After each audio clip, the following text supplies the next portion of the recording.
Hey Jeff, Yes. how you doing? I'm doing good. How are you? Now I'm stressed. I am stressed Why? all the time. My kid is bothering me.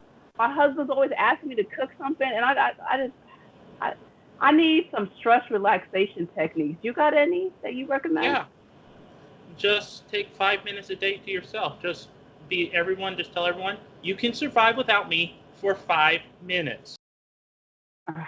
Said I mean, personal. like, but how do I chill out? Yeah, beyond telling them to back up off it. Like, what do you do? Like, do you do yoga? Like, I'm just looking for some tips here. Like, I don't have any of those things. I don't have kids. I'm single. So when I get stressed out, what I do is I'll meditate, or if I don't really feel like meditating, I'll jump in and play a grand strategy game for a little bit and lose myself in the game. As Okay. I have to do some escapism sometimes, because Yeah. being constantly in the world under all this negativity and all this bombardment, sometimes you just need to punch out and go, I'm going somewhere else for a while. Now you Okay. can do that in many different ways. You can do that with games and escapism, or you can do astral projection, to where you have an out of body experience to where you are there, but your mind just leaves. Hmm. It's really neat because of how our mind works. We have both a subconscious and a conscious mind. We only use about 5% of our conscious mind.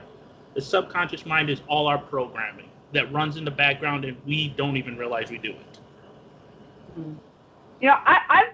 We're both similar in the sense that, like, yes, I know you don't have a kid and a family, whatever, but we're both, like, really A-type personalities and just get stressed all the time. And we're just trying to calm down. Everyone's telling us to calm down. You're probably thinking calm down even as I explain my situation, right? A little bit, yeah. But I'm not how do being. you, I just pick up on it in your voice, like you're like, just, just relax. Just breathe in a couple times and breathe out, and just go, and just let it all go. okay. You're exactly where you're supposed to be right now. Oh, I mean, that's awesome. I'm already feeling that ease already. But I know you also have a little something something that you do to help feel at ease. Let's talk about candles. Yep, I make candles for myself, and I also start selling them. But I use them when I meditate because suffering from PTSD from my childhood, I had a very traumatic childhood. I grew up on a farm. My dad's very abusive to animals, like abusive. Like 6 years old, I saw him knock a sow out with a 2x4 across the back of the neck. I freaked out and started crying. 6 years old. So, and he was really sort of psychologically abusive in terms that nothing was ever good enough for him. Even if you did it exactly right, still wasn't good enough. He held you to a higher standard than he held himself to. And I realized that because I would just have like random flashbacks, just like stuff from childhood, just like see him beating animals, stuff like that, being abusive to me, being abusive to my mom, whatever. And I just realized that, and I realized that when you meditate in a candle, was when, for me, when I go into sort of PTSD moments, it gets really dark for me. There have been times I've contemplated suicide. Mm. But what I realized is when I meditate and focus on that candle and it's lit, that flame, what is the first roll of a candle before it's supposed to smell good or anything? What's it supposed to do? Kind of get you in the moment, right? Provide light. Oh, that too, obviously. And that light, when you focus on that, realizes that you can get out of your darkness. You just have to focus on something other than the darkness you're in right now. And that's what I've been doing for the past about 3 years, since 2016. My company will be 3 years old in June. That's pretty awesome. That's pretty awesome. Like, what do you feel like kind of made you want to, like, begin the candle business? Like, I know we talked about, like, the purity standards, but it's a crowded market. For me, I started making because I enjoy burning them. And I could make more candles cheaper than I go out to the store and buy them. And I keep control of the process. Because you can go out and most of the time you'll find a soy paraffin blend. I use 100% soy candles. No dyes, no nothings. They're a white candle. So for those who are ignorant, okay, what makes it different? Because I want to know, actually. Paraffin is a petroleum derivative, so you're burning oil in your house. Soy is a renewable resource. I use American soy, which I support American businesses. I support American farmers. I actually, because like I said, I grew up on a farm. So I know that when you support businesses, it just, everyone wins. Because I believe truly in that whole idea that capitalism is the only form that can exist in a world to where everyone wins and not there's winners and losers. Not socialism? I'm sorry. I'm a political scientist, so no. Sorry, I just had to sneak that one in there. No, because, I mean, that's perfectly fair. Socialism is good in theory, but every time it's ever been implemented, it's failed miserably. Because you always run out of other people's money. You had to sneak that Margaret Thatcher one in there. Or like people say Jeff Bezos is a good example. They're like, oh, he's got billions of dollars. You know where 95% of his wealth is tied up at? Amazon stocks. Yeah, if he were to liquidate that, Amazon would go under and millions of people would be out of work. Yeah, that's something the socialists never talk about. But before we go down that rabbit hole, I can see we both have similar thoughts on that perspective. But back to business. Yes.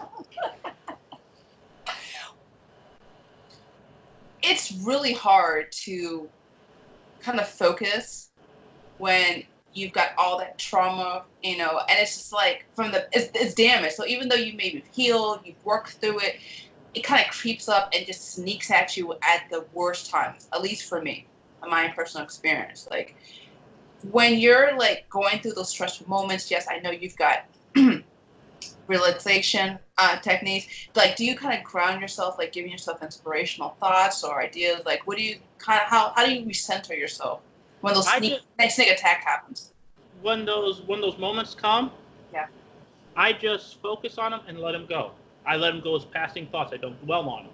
That's one of the biggest things you learn when you start to meditate, is they teach you that when you start getting into meditation, you will have thoughts that come into your head. Acknowledge they're there and let them go. Let them just move on about the day. But people tend to we tend to look for the negative in situations before we look for the positives. Which is why news is always so negative. It's always leads. Like when you watch the 6 o'clock news, it's always a negative story usually starting out, right? Absolutely, yeah. And how they hook you is they tease you with it, and then they'll throw a commercial in there, and then tease you some more with it. That's how it works. That's how they keep you engaged, and they don't allow you to really have any positive. I would love to see news organizations, and it's all economic driven, that lead with positive stories. Because, yeah, there's negative in the world, but when you focus on that, all you're going to keep finding is negative. When you look for the worst in people, you're going to keep finding that same worst in people. But the problem is when you're looking at someone else, you know what they are? They're a mirror back to you. They're your shadow side that you never want to deal with. What you find annoying about other people is something inside you that you find annoying about yourself. Yeah. You actually mentioned two things. I just want to separate the issues because it was chock full of knowledge. The first one is the confirmation bias, you know, and just being careful about what you consume. Because you're searching more and more for something, and you're going to find it that affirms it, but it may not be reality, right? Yeah. And so the ability just to kind to be open to bias from other perspectives, it's helpful in a lot of ways, not just to help you grow as a person, right? But to give you another perspective that you never even thought of before. Yeah.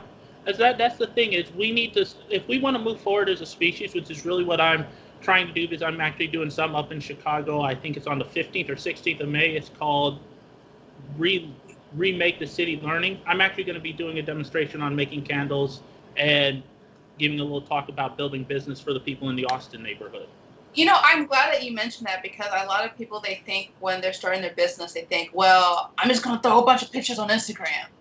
Or I'm just going to go on Facebook and ask like for likes. And I literally was just talking about this in a post earlier where it's like, it's not about you. It's about the community. It's about what you can give and what you can offer. And I think a lot of people just forget that in the scheme of just trying to get up and running. Like, did someone coach you? Because I know it was me. Because I would have coached you. I would have said that.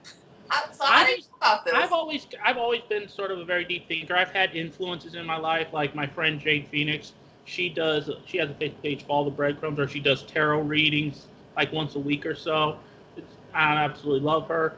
I've had a couple other people that have been business mentors to me. But most of the time what I figured out is people in sales, they buy you before they buy whatever you're selling.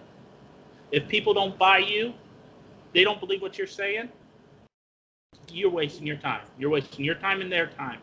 But you have to ask yourself, before you even start a business, what is your why?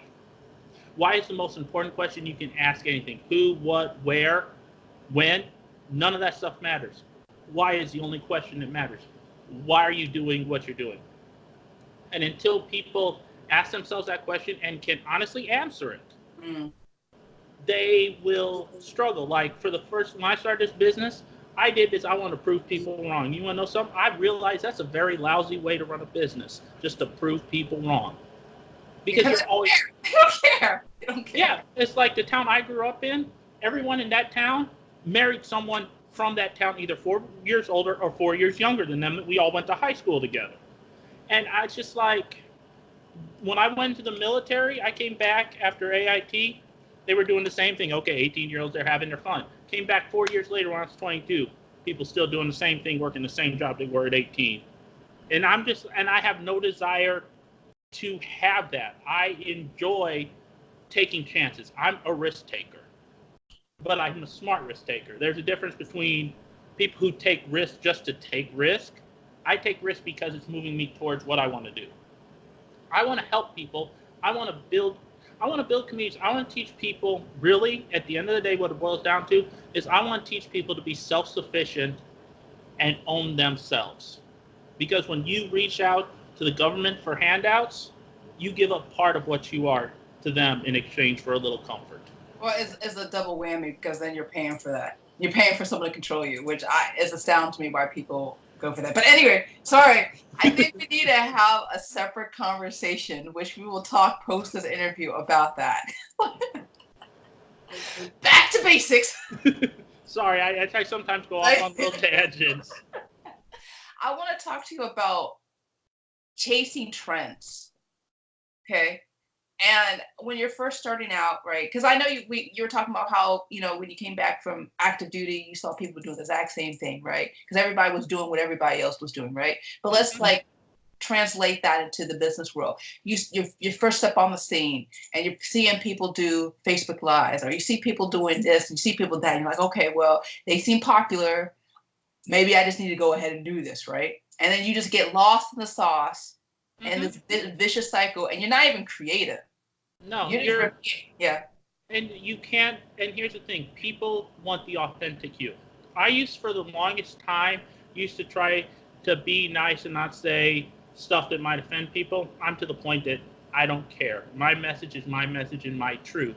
If you don't like it, it's not meant for you, and I'm fine with that. Because we have to get out of people pleasing. We all want to be able to feel that, oh, we're being accepted. Being accepted is not always a good thing, because when you become accepted, if you still can't maintain your individuality and go, no, I don't think this is right, because we don't want social disapproval. Yeah. I don't care about social disapproval. I don't care. It doesn't bother me, and that's what separates me. I'm not politically correct, and I don't ever want to be. I'm going to be me. Because either you like me or you don't. I don't want fence sitters. Either you like me or you don't. You got two choices. It's going to be a matter of time before you get kicked off of Twitter. Just want to give you a heads up with that. I'm not on Twitter because it's a great big circle. Everyone is retweeting what everyone else says. It's a game of phone, and everyone loses. Yeah. Biggest advice I can give people is don't chase trends. That happened with the media when they got the Trump bump from Russiagate. Now you look at it, MSNBC went off the deep end as a business model, and now there's a guy named Tim Pool on YouTube. In a day, he gets more views than MSNBC does. Wrap your mind around that. One person on a channel gets more views than a mainstream news network, because they kept chasing the same story and didn't bother to step back. Or researching, or just because they just doubled down on what their audience wanted. So yeah, That's basically what that was all about. But you know what? You mentioned something I want to talk to you about, and it's the fact that we're not doing our due diligence, right? Like on a lot of aspects, we're not doing it as a people, as America. I'm specifically talking about Americans. Yeah. We're just chasing trends. We're not peeling back the surface and seeing whether or not there's actually meat behind the content. We're just going with whatever is most popular and most viral, right? And we're not stepping back and just putting our thinking cap on. Like, why is that, in your opinion? For me, honestly, it's a lot of culture and society, because we are an instant gratification generation now. We don't want to have to do any real work. We don't want to have to think. And that's really a product of our school systems, because they don't teach critical thinking. They don't teach classical thinking to where people go, wait, that doesn't make sense to me. You got to explain it. It's just shut up and regurgitate what's on. I tell you to regurgitate so you can pass a test. We don't teach kids to be thinkers anymore. We teach them get a diploma, go to college, get 100,000 in debt. Yeah. We don't teach them stop and become an entrepreneur. We don't teach kids entrepreneurship.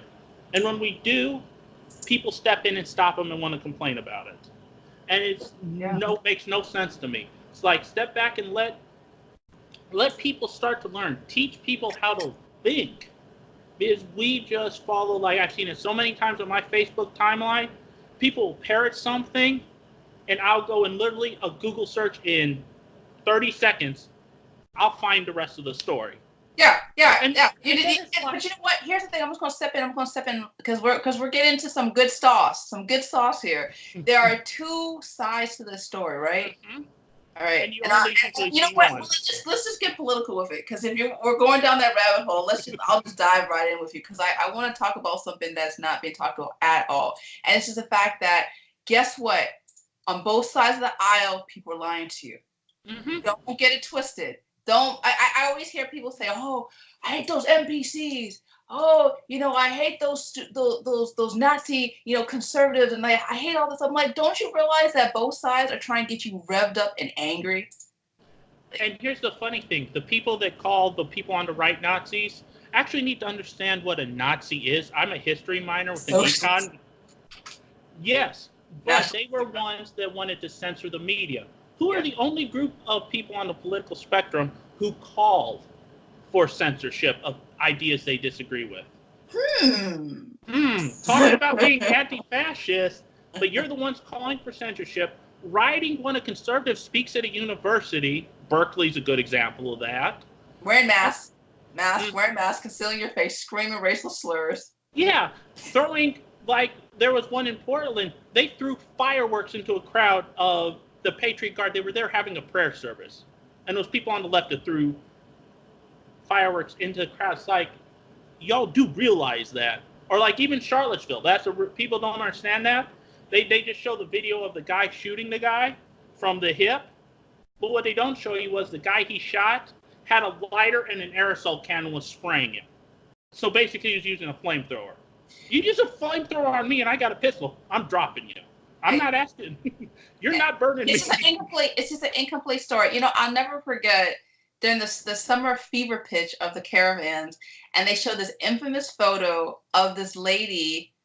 And you've seen it because we've all seen it. The little girl standing there crying. But then you see in the background people standing, posing. You see the wind that's going in the opposite direction, so she's running away from the tear gas. It was just a staged event. It was their money shot. And I'm like, if you just looked at the background, you would know it was totally staged. Or like the Time magazine with the little girl crying. That was actually from the Obama administration. That wasn't from Trump's. And that's what people don't understand is people just see that and there's that instant emotion, which is where I step in and I go, hold on. I don't believe men. I don't believe women. I believe in facts. Believe all women. Yeah, okay, believe all women. Yeah, okay, okay, what about the men that get sexually assaulted and raped by women? Believe all women. How about we believe facts before we believe all women? Or we believe all men? How about we believe facts first? Because facts don't garner an emotional response. No, but you know what? We're growing up, people in an age, they're snowflakes. So let's go back in time, okay? Let's think about World War II era, right? Mm-hmm. We're sending our brave men and women out to fight overseas, right? And in the meanwhile, we've got record high inflation, right? We got people on rationing, right? Yep.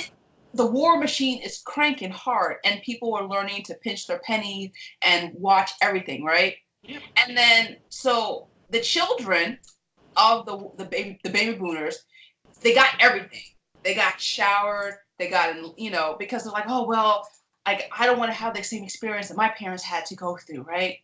And on top of it, it was that we're in the 50s, we're 60s, we're going through civil unrest. We've got the height of the first wave women's liberation. We've got actually it would be second wave. First wave was the suffrage. Oh, suffrage 1919. Sorry, thank you. We're helping me make sure that we got the chronology right. So you know where I'm getting to. But the fact is, we have these generations that are just going softer and softer and weaker and weaker. And then, unfortunately, I want to say something that I think that a lot of people don't realize is that when we were fighting the Cold War, right? It never really ended, guys. No. It never really ended. And so you've got this generation of people that are getting soft and malleable, and you're getting insertion of communist ideology into the system, right? Mm-hmm. Look at universities. They don't even know they're being brainwashed. That's the crazy. And then they're thinking it's all about community. It's all about sharing the wealth. I'm like, don't you realize that's straight out of the Communist Manifesto? Mm-hmm. Just read it. It's very plain when you read it, and then you see what's being played out, and people are just being brainwashed, and it's by design. And they're being told to be jealous of other people. Here's the thing: instead of being jealous of them, aim to be like them. Don't want to take what they have. Get your own, because that's the difference between a capitalist and a socialist. Socialists believe the pie is finite. Capitalists believe the pie is infinite.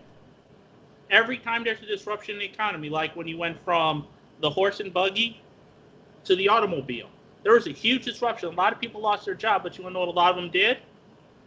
Went into the auto industry. We've created new industries to replace the ones that were outdated. And it's just like, there's certain industries will always stay the same. Like, for example, agriculture, right? They're like picking strawberries. You can't do that with a machine. You always need little nimble hands to pick that.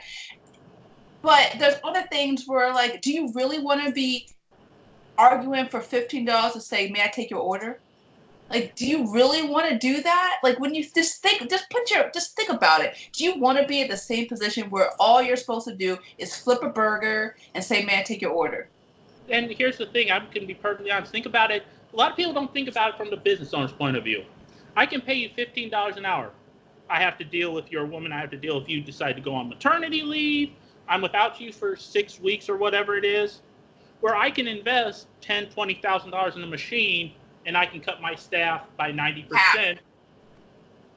Which one am I going to do as the business owner? Because that's what people don't look at. They don't look at the other side of it from the business owner's perspective about how when they want new regulations or new anything, how much it's going to cost. I have a business owner friend, since I'm in Illinois, he's actually planning to headquarter his company either in Florida or Delaware and move all manufacturing across the river into Missouri because Illinois is just making it untenable.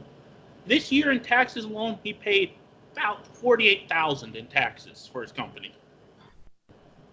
Yeah. I just think, for example, like, I moved from Virginia, not that bad, okay, to Texas, but people are leaving in droves from California, okay? Mm-hmm. I guess they're tired of walking over hypodermic needles and poo on the streets of San Francisco. Maybe they just... LA too.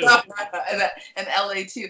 And it's just like, you come here, and it's so hilarious, like, a lot of people move here from California, these liberal cities, and they come to Texas. And I see them say, let's make it blue. Let's flip it from red to blue. I'm like, you dummy, you came here for a good reason. You don't want to be taxed, like, for everything. You dummy, you know? Yeah, people don't understand that. They think, and that's the whole thing of everyone believes that they are owed something by someone else. Flat wrong. You owe you an explanation why you're not a success. It's no one else's fault you're not a success. Look at everyone who has ever become a success. Most of them started out dirt poor. Look at, I'll give you an example. Andrew Carnegie created U.S. Steel. You know what he was? He was an Irish immigrant with a fourth grade education. He started out in the steel factory. He ended up owning it. I thought he was from Poland, but okay. No. Okay. No, Carnegie, that is an Irish name. Okay. That's Irish. But, and that's what people don't understand. It's like, there's a guy I watch, he's called E.T. the Preacher, Eric Thomas. He's on YouTube. He's a motivational speaker. When you actually look at his story, it's like, what's stopping people from doing what he did? He came from, I think it was inner city Detroit, was homeless at 17, went to the University of Tennessee, played football, got his doctorate. Now he's a motivational speaker. I always tell people because I have a very soft spot for African Americans in my heart. That's what I really want to help, is get people to realize, stop being dependent on someone else. Stop going, I am where I'm at because of this or this or this. No. Look in the mirror. I had to do it. Everyone has to do it. Look in the mirror. I am where I'm at because of my choices and me only. Everyone has options every day to get out of their situation. You don't understand my situation as a black person. Okay, look. Okay. I'm being serious with you. I'm being real serious with you because I want to explain something for my light pigmented friends out there. Okay. Okay. Even though my family's first generation African, I was born and raised in Maryland. Okay, USA. But amongst the black community, there is a stigma that is being preached from the preachers to the rappers to Beyonce, for everyone, is the fact that you are being discriminated against truly just because you're color. And then so this message, this false lie comes out, right? It's propagated throughout all your channels for your school, for your friends, for your entertainment, all you're consuming, right? It's saying that you're a victim, they're coming at you, they think of you as just a monkey, okay? And once upon a time, they actually did do that in the past. Let's just be real about that, right? But within the African American community, that's the message that's being told to. But if you tell me that, and my eyes are open, so I'm totally receptive to what you're saying. But for somebody who's still knee deep in that, right? All they're hearing is he's pandering to me. He doesn't understand my plight. No, you know who panders to African Americans? Democrats. They actually did a study, I think it was from either Yale or Harvard. You know what they said? When Democrats and people on the left speak to African Americans or other minorities, they dumb down their speech for them. Conservative, I don't dumb down my speech for anyone. Because I don't think less of you as your intelligence. Because why am I going to talk down and dumb what I have to say down for people? No, I agree with you. But what I'm trying to say is like, your message is being clear. You're talking about, you're not holding back the punches, right? No. But they're so used to hearing that from so many different sources. I guess what I'm trying to say is like, you got to combat. Speaking intelligence to them is not enough, right? You got to combat the sources. That the dumb preacher that's telling them that Jesus will protect all black people against the white people. I'm dead serious. My husband and I, we went to AME church many years ago, and we were astonished. They were talking about we need reparations in a church. You know what I mean? From the stupid rappers that they hear, right? From the entertainment, like there's a lot of sources telling them that the world is against them. And when you tell someone that long enough and loud enough, as Joseph Goebbels said, scream a lie loud enough and long enough and it'll become the truth. And like, people want to look up to Jay-Z, Beyonce. Those are great role models to look up to. They're not rappers. They're entrepreneurs. There's a big difference. Oh, yeah. Well, it's a game. They're just feeding the machine. They're feeding the machine. We all know they're feeding the machine. They're just pandering to their audience and say, oh, yeah, you want to believe that? We'll believe that too. Yeah. Like, we know that. It's a joke, right? But what I'm trying to say is, like, as part of my new outreach campaign towards I guess I'm part of the Blexit community too, where I'm just like, look, you're being fed a lot of garbage. But just telling you that you're being fed garbage is not enough. We need to educate you. And it's like a reform camp. Like, I'm serious. A re-education camp, to use a communist or socialist term, a re-education camp. But ultimately, for me, it's about free will. It's about your choice you make. If you don't want to be, that's fine. I can't force you. I don't want to force you because you're not ready for that. You're not ready to see the world for what it really is. You want to look at it through your glasses, and that's fine. I can't force anyone to do anything, and I don't believe anyone should be forced to do anything. I don't believe, like, I tell everyone I'm a voluntary consumerist. I'll be real, I'm an anarcho-capitalist. I don't believe in rulers. If people want to form their own communities, great. If people want to form a communist community, go for it. I'm not paying for it. You believe in it, you figure it out.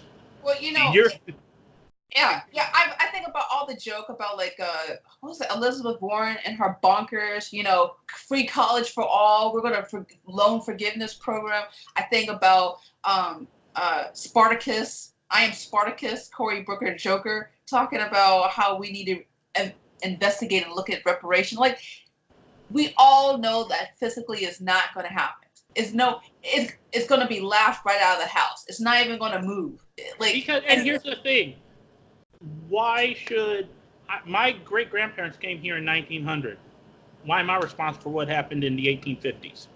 Because just the color of my skin? Now people will say the argument, well, you benefited from the system. Well, technically, so is everyone who has been a free slave has benefited from it, even in a small way.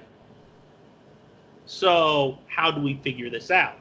That's where the logic comes in for me, is how do we figure this out? Or do we acknowledge it and go, yeah, it happened, it's not going to happen again? Because going to the Jim Crow laws were the next logical step. It wasn't white people, it's government that implemented the Jim Crow laws.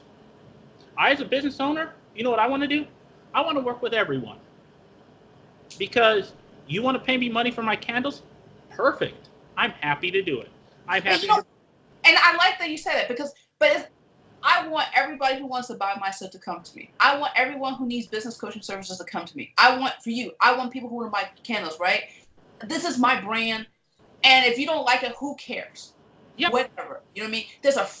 It's a free market. You can choose which brand, which company that aligns with your vision and your ideas. And I feel like we're moving in a space as a society where we're trying to do thought police. We're trying to control people, how they want to do business, who they want to interact with, how they choose to do business. Allow me to deviate for a second and talk about Victoria's Secret. Okay. Now, I know you don't wear thong pink panties. At least no. I think. No. No.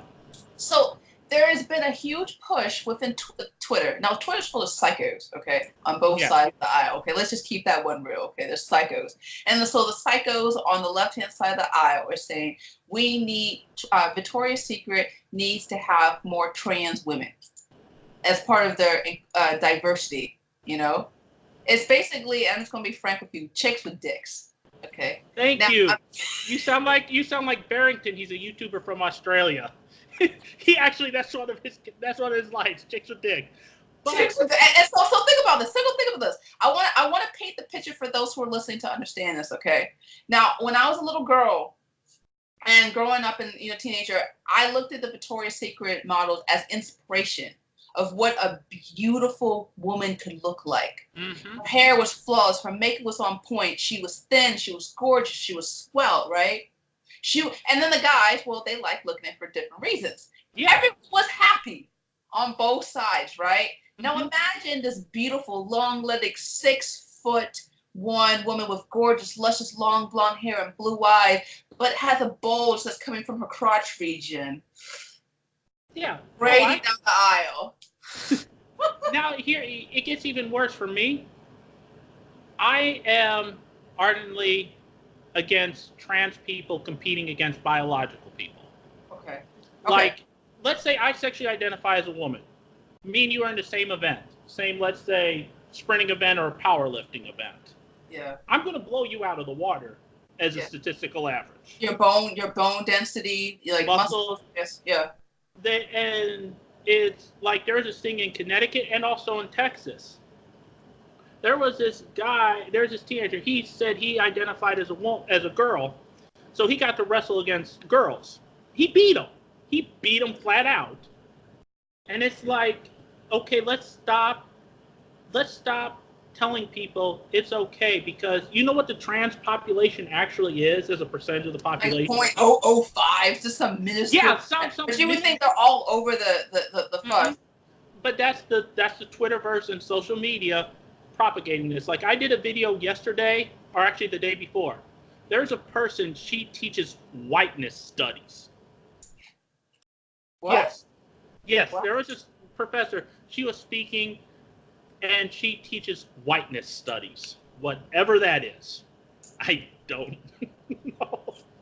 What? Yeah. I'm like still working through what you just said. Yeah. And she said, and for me, I don't see people based on the color of skin. I see it as the content of the character. I believe what Martin Luther King said. And you know what he also said? He believed that he had led the African Americans into the Democrat Party because you know who are the most perpetually offended? Not people that look like you, people that look like me and are rich. Well, I just want to wrap up in the bowl, getting back to the whole thing about Victoria's Secret and saying that we're being forced to allow people into like spheres, right? That just don't belong, right? Yeah. And I was thinking about when you were mentioning about that fire, I was thinking about Fallon Fox. Remember this happened around September 2014. Like she was in a rock out with a woman.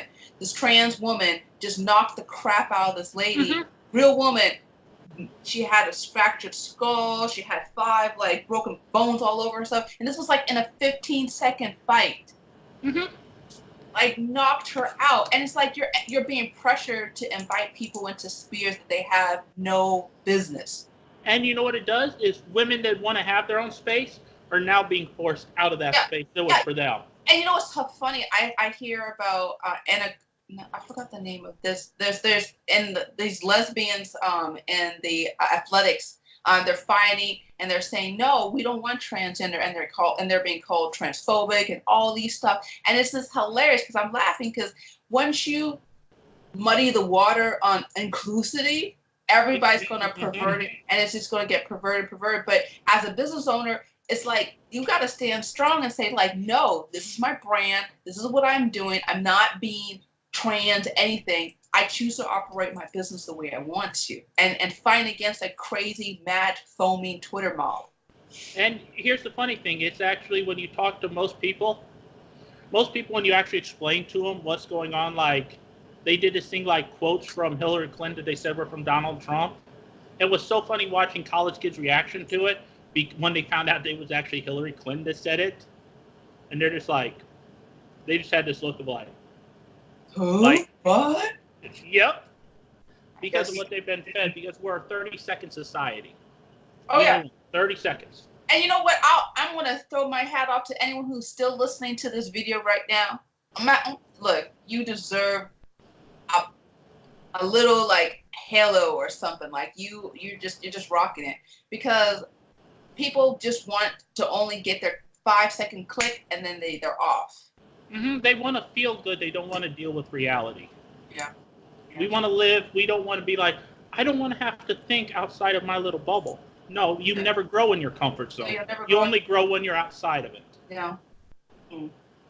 We're going to continue. We're going to have to continue this conversation because I think we've got a lot more to talk about. But for those who want to know more about your business or more about you, where can we find you, Jeff? You can find me on Facebook at Jeffrey William Metrick. I think it might be Jeff William Metrick. But I also have a website, libertyoutfitter.us, where you can get candles and support Operation Homefront. And I also have a YouTube channel that I upload stuff to called The Rebellion Report. And that's really where you can find me. You can find me on Instagram at Liberty Outfitter LLC, or Coach Jeff is my other Instagram page. And I post inspirational quotes there every day, like 4 times a day. And I do Facebook Lives, and I upload them to Instagram as well.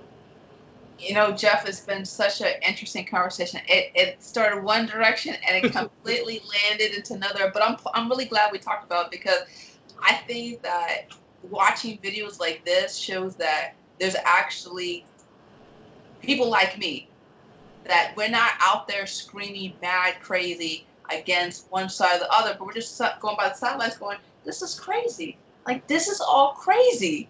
And what people are scared to do is, honestly, I'm getting to the point now where if people don't start changing, I'm just going to shut up, sit back, and watch the world burn for a while.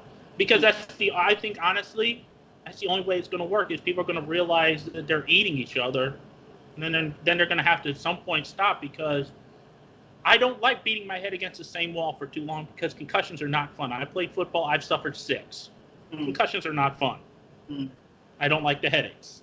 Well, so you and me are going to be on the sidelines eating that popcorn, right? While everybody just watching everyone else. It's like, that's wow. This is going to blow up. That's amazing. That's amazing. Well, Jeff, it's such a pleasure, and I'm really looking forward to talking with you again in the future. I'm looking forward to it too. It was nice meeting you. Yeah. All right, take care.